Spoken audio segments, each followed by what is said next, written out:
How to rise above any hardship or situation in your life. And I want to start off by saying that it's not about conquering anything in your life. It's truly not. You trying to overpower any obstacle in your life is ultimately just you confirming and creating an experience of powerlessness. Anything that you're trying to control outside of you is you giving away your power.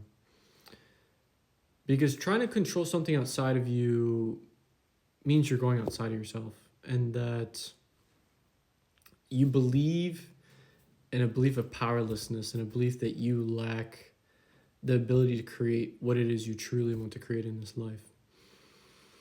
Now, to rise above anything doesn't mean to conquer it, because there's a lot of spiritual information I come across that's like conquering or destroying the emotion or dominating or whatever. Like it's just like it's very masculine heavy energy, and it's more of the like shadow aspect of the masculine rather than the wounded masculine.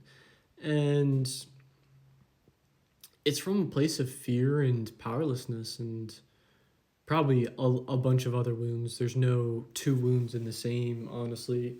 And when I'm referring to wounds, I'm talking about shadows, fucking demons, wounds, illusions, masks, chains, whatever, swords, that you refer to what it is you're going through, ultimately your shadow.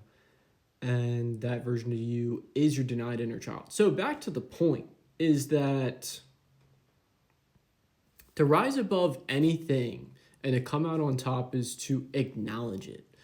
And it's usually the stuff that is either always perpetually coming up in your reality, mostly internally, but it becomes up in your reality in tower moments where it causes you to go inwards. That's exactly what tower moments are for, where you're like, I can't believe this is the worst day possible. And it's just you creating an experience that's like this, whatever this part, this wound wants to be acknowledged.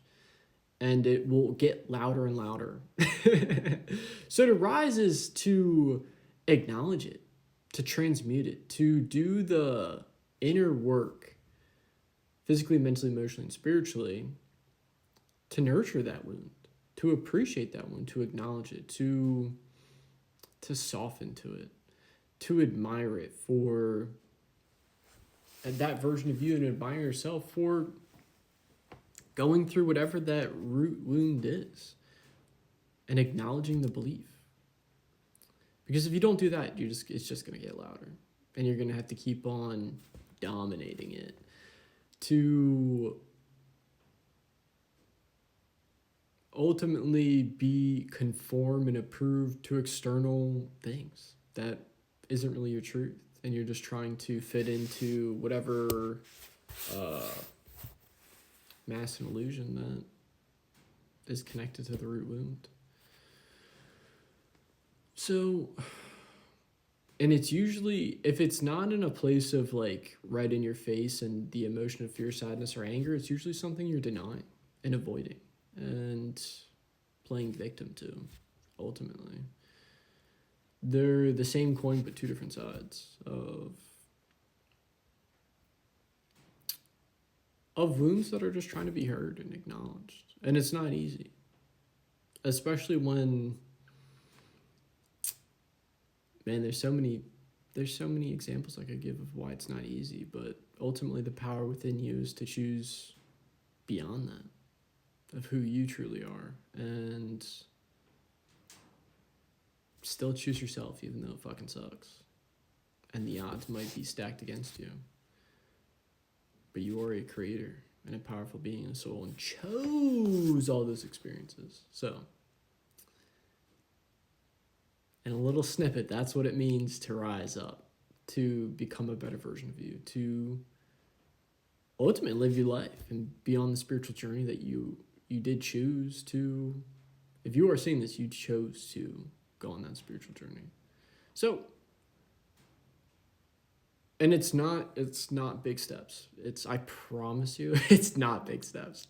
Your ego wants it to be big steps, but it's small steps. It's small steps. It's small inklings of just piecing things together, sewing things together, putting the puzzle pieces, freaking one stroke of the painting.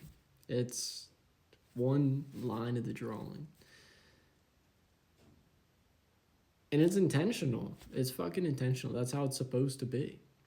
We just have glorified the big achievements rather than valuing simply you just choosing yourself and acknowledging that wound as a success and worthy and enough.